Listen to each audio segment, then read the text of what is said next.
introductions while the presentation comes back up. Um, I'm Nada Raza. I'm the director of the El Circal Arts Foundation. Thank you for joining us today for this long-awaited evening with Ala Ebetkar, because we've been chatting about the subject of the discussion and presentation today since we worked together now 2 years ago on Ala's Public Art Commission here.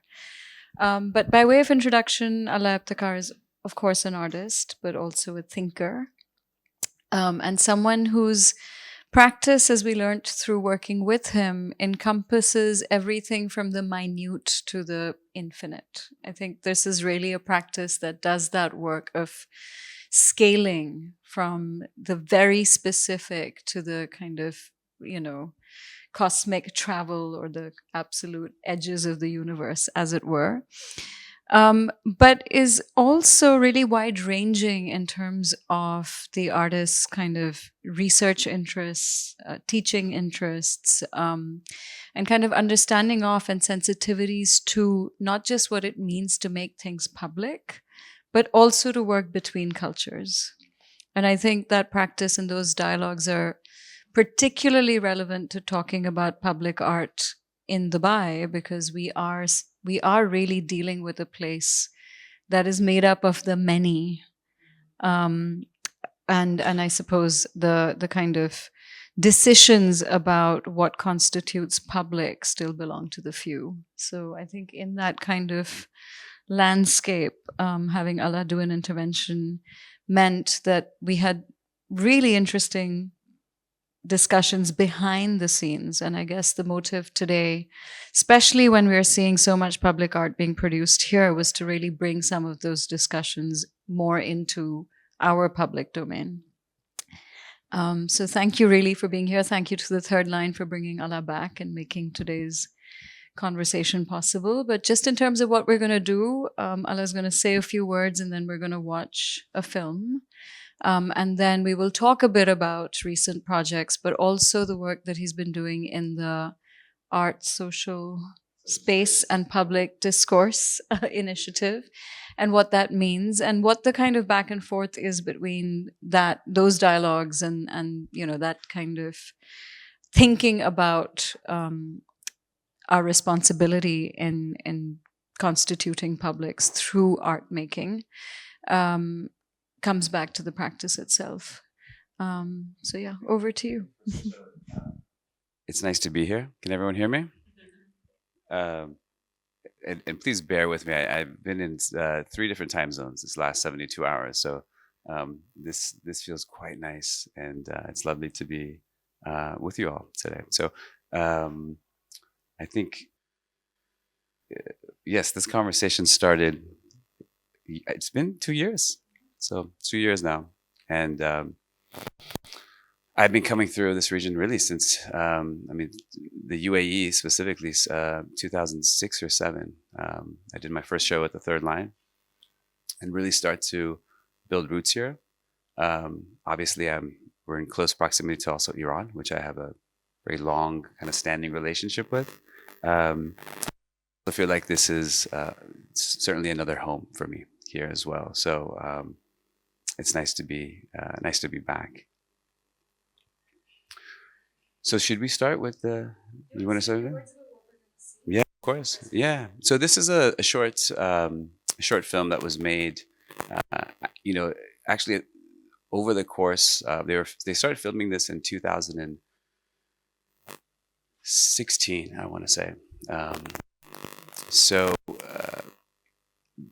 This is a project titled Luminous Ground, and it's had several different iterations. The most recent iteration is at the Asian Art Museum in San Francisco currently. It's on view. And it's a living work. And I'll talk a little bit about what that means, what's a living work. The first iteration, the first 2 iterations are a bit different. There's some images of it that might kind of float up. The first installation of it was essentially a work on the ground, on the floor, and it was roughly forgetting the exact dimensions, but I was responding to the skylight, which was directly above it. I don't think you can see it in the image, unfortunately, but it was the exact same footprint that was from the skylight on the floor. And this idea of reversing, this kind of idea of kind of reversing the gaze, and we'll talk a little bit more about that. You kind of alluded to that as well, but and serendipitously, I had been working on these tiles that were roughly 5.5 by 5.5 inches. That footprint just made 1,000 tiles, and that's when you kind of know it feels like you're on the right track when these little things happen in the process. In a kind of uncertain kind of terrain. But anyways, this is a project which really started already 7 or 8 years ago. And I've been chiseling away at it. And I think this most recent iteration is really the iteration that I've been hoping for. So maybe we can just take a look and talk more.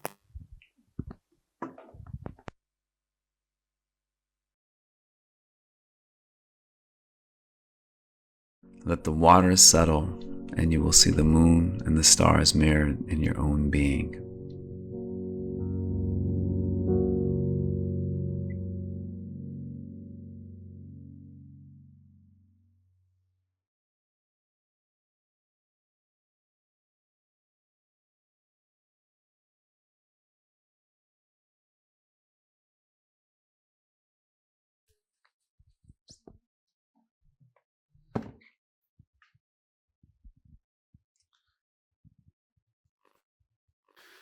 So I think that's the third time I've watched that in its entirety. The filmmakers did I think a really wonderful job. I'm not easy to film, so they did a fantastic job somehow getting these sound bites while I was working. It made me think of a couple of things just watching this right now. One is that there is this kind of long-standing interest in working with living, like organic material, and I think part of that is some material that has a much older, history or lifespan than I have had. In this case, whether it's the actual soil, or even thinking about these images of the cosmos. But I think of other works too. I think of the moon, and even this kind of reference to this idea of the tree, the redwood tree. So whether it's the steadfast gaze of the redwood tree, or the wonder of the moon or stars, or the patient kind of witnessing that Earth does in some ways. These are all for me kind of ways to think about a work, but also work through ideas as I'm working. But as I was watching this, it also made me think, because there was this, there's this kind of faith that you put in making, I think as an artist, what you're doing. And as I mentioned here, I hadn't seen this in its entirety until we are in the kind of the warehouse space installing these, and then finally kind of upright. But so it was just kind of essentially one tile at a time, and at most it was 25 tiles, because we were shaping, molding, and firing each tile, and then we would do sets of like 25, and each of those 25 we would in the dark room, as I kind of mentioned, use this kind of light sensitive solution, and then with these negatives that you saw, they would come out under sunlight. So you have this, you kind of put your faith into this vision, and so the variations also that you're seeing from these different kind of, almost like a mosaic within mosaic, is the variations of sunlight through the course of a year. And this had to be done in a very kind of strategic way, because if you were to do, let's say you were to start with the left side onward to the right side through the course of the year, you would see almost an arc of light, kind of a gradient, if you will, which could be cool in its own way. But I was hoping you can kind of get lost in an ocean. So we built this elaborate map with my mother, and who's been a part of this journey since the beginning, and she is always echoes back into the work. Even to this day, I pull her in back into even for this show that's up at the third line right now. I always get mom and dad's actually input. I'm like, what do you think about this? And they're very critical. They're my honest and the most kind of harshest critics. But I remember we built out this map that essentially was a 12-month long map of which pieces, because they all match, right? It's one kind of continuous image. So it's important that whatever A2 and A3 kind of connect, but A2 and A3, these 24 kind of, these 25, these squares of 25 tiles would be printed during a different time of the year. So that at the end, it has that kind of feel that you're looking at. But watching this right now, it also made me think of a trip that I had taken to Isfahan. And I'd come from, I think it was San Francisco, London, and then London for some event, some art kind of a thing that I had, and then Tehran, Isfahan. And I'd been doing some research in Isfahan. So this, the craziness of these trips. And then I get to Isfahan, and I think it was Ali Ghapu. I might be, I'm pretty sure it was Ali Ghapu, but I was basically going into this palace and there was a young man working on this this kind of archway. It was built in Safavid era, so 1600s. And he was restoring these tiles one by one. And I remember just looking at, just kind of marveling and asking, well, this is wonderful. How long have you been working on this? And he said, oh, it's about 7 years. And I thought that's a long time. You got to be careful what you cite, because now I'm, 7-8 years since I started this journey.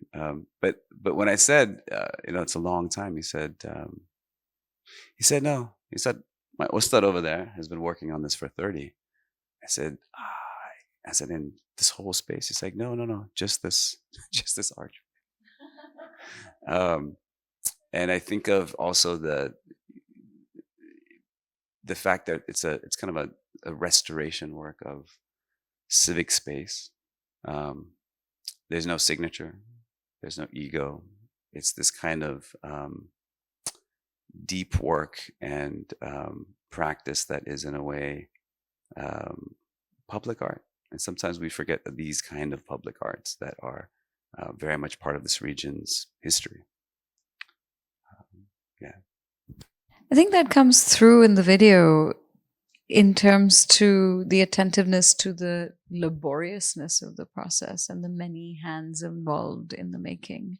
And that seemed to me like it was a very deliberate decision in how it's presented. I think, deliberate. I think you have a vision, and somehow things kind of coalesced and kind of come together to hopefully bring that vision to fruition. I thought, I could do this almost single-handedly initially back in 2006. Very kind of, I don't know what I was thinking, but it's been a beautiful journey. And I think the initial work that I mentioned that was on the floor, which I think there's an image of, was the same process, but it would not be weatherproof. So if this was outdoors, it would certainly, all kinds of stuff would happen to it. It definitely wouldn't last. Mm-hmm. The second iteration was for the city of Oakland in California. There's a program there, and it's actually with many cities in California, that any renovation of a space that is a public institution, it could be private, but if they have a kind of a public facing kind of end to this, to their space, that renovations or new spaces have to allocate 1 to 5%. Usually it's 1 to 2, but percent of their budget to public art. So this has opened up many interesting projects, but there's a luminous ground essentially on a school campus, which is in an area where kids gather. It's also open to the public, so it's part of this kind of public art program. But for that, it was really important for them to have something that could last, that longer than a few years, a decade, a century, essentially. So we had to go about it in a very different way. The tiles that you're seeing here and in this film are low fired, bisque fired, in order to be able to absorb the photographic solution that's put on it. But the other ones are high fired in order to withstand different temperatures, heat, cold. And we had to actually, very interesting technique that is introduced in the late 1800s through a French tile maker that was doing these photo emulsion glazes that now are used for tombstones. So we actually had to go and work with someone who makes tombstones. So there's in the US at least, I think for the most part, I think a lot of tombstones have this kind of porcelain, if you've seen like an image. So that is a similar technique that was used for the project in Oakland, where we used that technique, and we worked with the tombstone maker rather. Pretty wild. But I think every site and every project has kind of, you have to also think about those things, and things can kind of change what you're. And I have to say, the work that's up right now at the Asian Art Museums looks quite different than what you're seeing here. Its areas have kind of gotten golden, so it's not static. It's a living thing. And by what I mean by that is that the clay body itself, because it's bisque and there's this photographic kind of motion and how it's been printed, it changes through the different weathers and temperature. So the back is sealed, the front is a glass glaze, but within it is living. So anytime that you see it, from now to the 3 years that it's up there, it'll look very different. So, and I love that. I love that you can't contain it in some ways. I think it'd be good to talk. I mean, I guess I have two questions for you, because I wanted to sort of start with your work and then open it out a bit more to this question of why do we do public art, and what is the kind of, what are the fundamentals, but also what are the questions and the problems. But I think I'd be interested to know where that journey began for you. Like, what was the first kind of invitation to scale up? Because when we started talking, because I knew your practice through gallery exhibitions, right? And I sort of had this instinct that something could work. But I was quite amazed by how quickly you understood the invitation and how receptive and how flexible you were. And of course, we were working very differently with these industrial materials. So Ala's work was on the outer facades. There it is. But just that kind of ability to think with us very quickly in terms of what the potential was here. And I wondered what it was like the first time. The first time I went big? Or just when you were doing things where you just have to put something out in the world and then, kind of let it be there. It's a great question. And I have to say, that was smooth because you are a wonderful team. Capable, but also very, you just got it.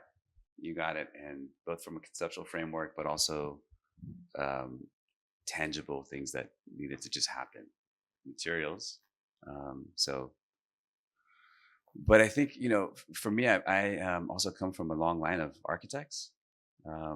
Both my parents studied architecture. My grandfather was an architect. And I think there is something about how we engage with the contemporary moment, the present day, through what our trades might be. I think, I think, and I'm generalizing, don't, but people in the corporate world might be working around every quarter cycles. People in academia might be thinking about the academic school year.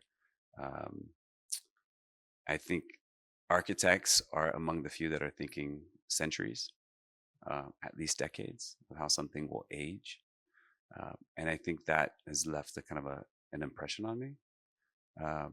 But I also, did a lot of unsanctioned street art when I was a kid too, and so that comes out.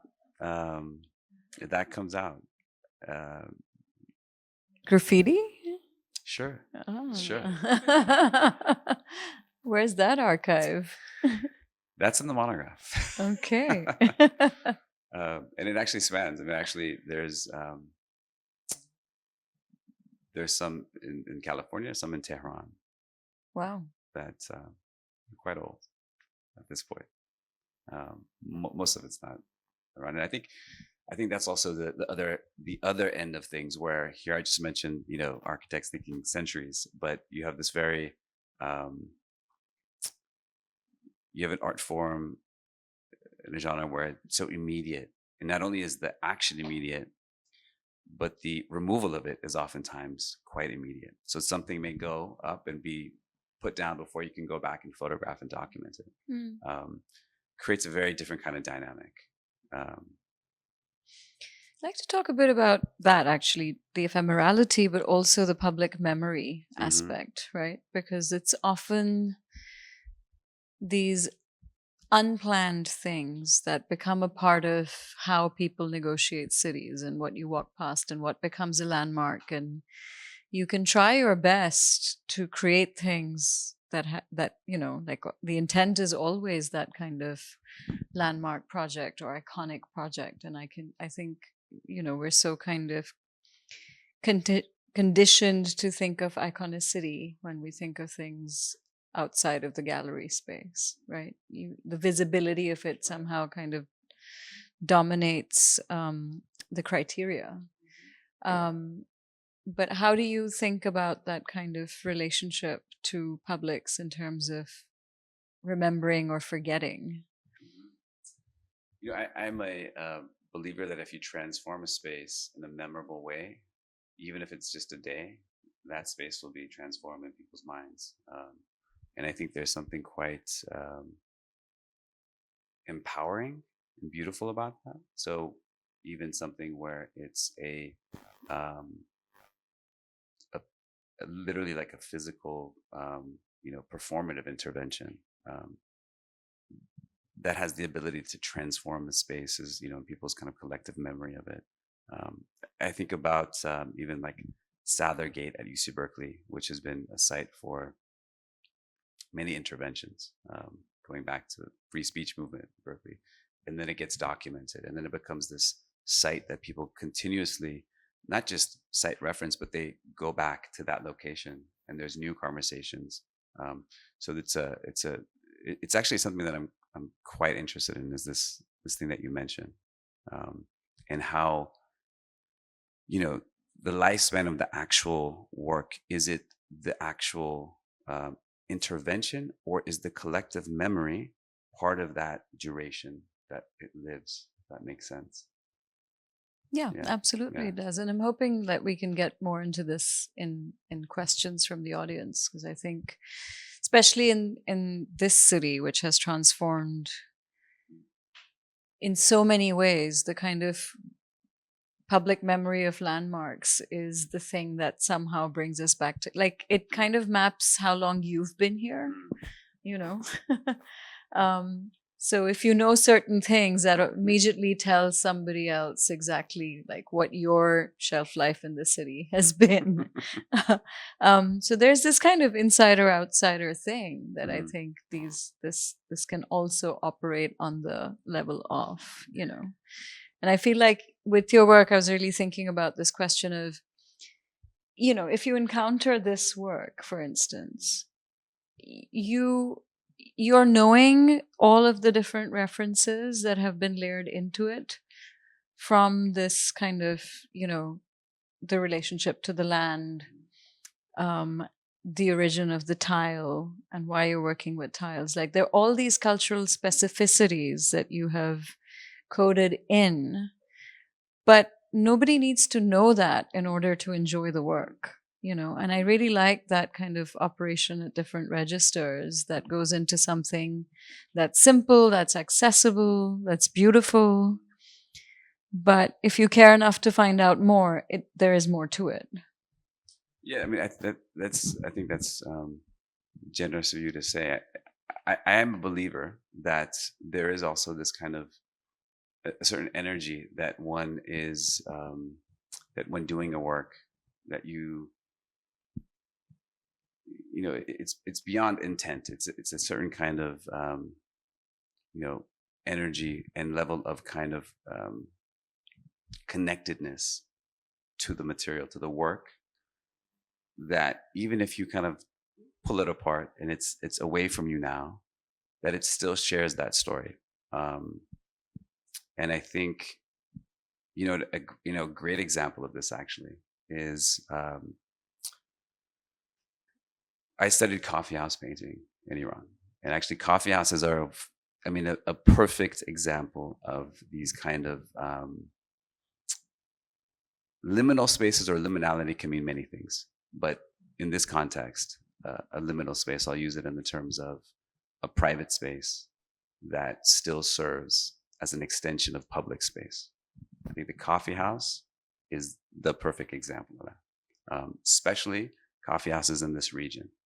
We could talk more about that if this is of any interest, but there's a genre of painting that comes out of the coffee houses of Iran. It's called Iranian naqash khune. And